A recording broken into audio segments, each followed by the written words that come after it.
Here is my Alocasia Dragon Scale, and for whatever reason, this plant just hates me at the moment. This it started to really go downhill when I came back from St. Lucia.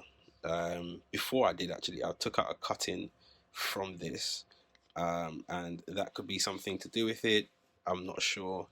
So at the moment, yeah, I don't know what to do. So I've just cut off these two blooms over here. That might have something to do with it as well, pulling energy away from the leaves. But I mean, it is dry and dead, as you can see. So there's not really much going on there. So what I'm going to do is I'm going to clean this plant up, and then I'm going to just kind of see how we get on. I may have to repot it. Yeah, we'll see. So I'll just get rid of these leaves. Sorry about the mess, guys. There's another one over here. This one. Oh God, there's so many. This one just came off in my hand. It's on its way out. I'll get rid of this one because there's not much green left on it. There we go. So that's it. This one looks healthy. This is a nice new leaf. And the rest of them not so much. There we go. This is what we've got left after heavy pruning session. And I'll come back to you guys once this plant starts to improve, just to see if this was successful at all.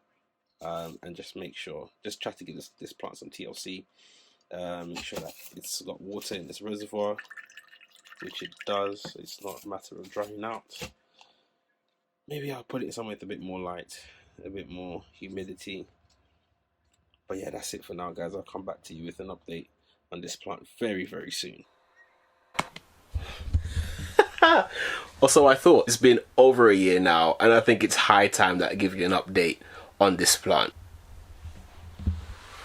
So this is my IKEA soccer greenhouse, and this is where this plant has been living for the past year, a bit longer. It was in here beforehand actually, and you can see it's getting very cramped. It's got lots of Hoyas in there. It's very dusty on the glass. I think it needs a bit of a clean.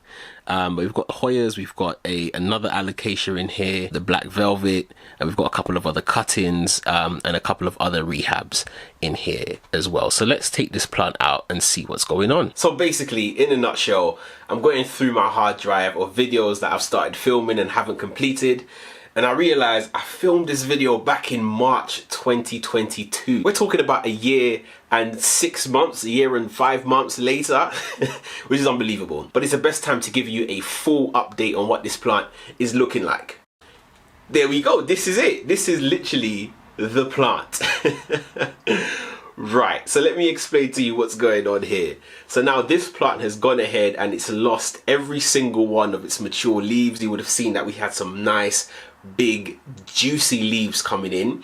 And now we've pretty much restarted the plant. There is no mature leaves to speak of.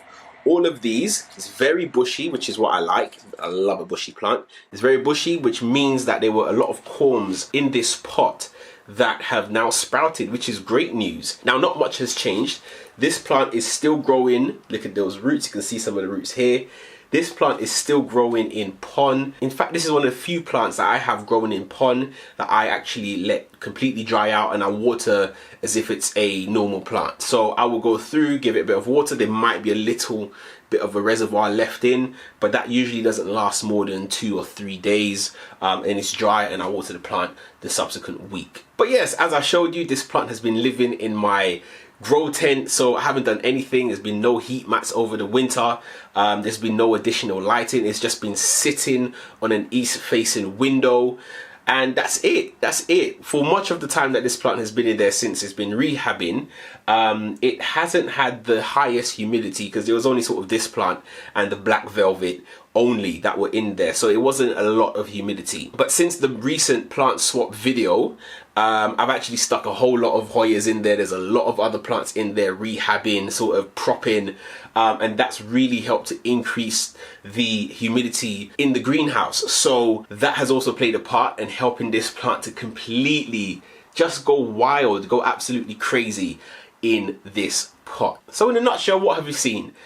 Alocasias tend to be quite resilient, quite hardy plants, in that they can be completely knocked down, knocked back to the corm in this case, and they can bounce back like nothing happened. Have a look at that. How lovely. Look at that. So that's it. That's a 1.5 year update on my Alocasia Dragon Scale. Thanks for watching, and as always, keep planting.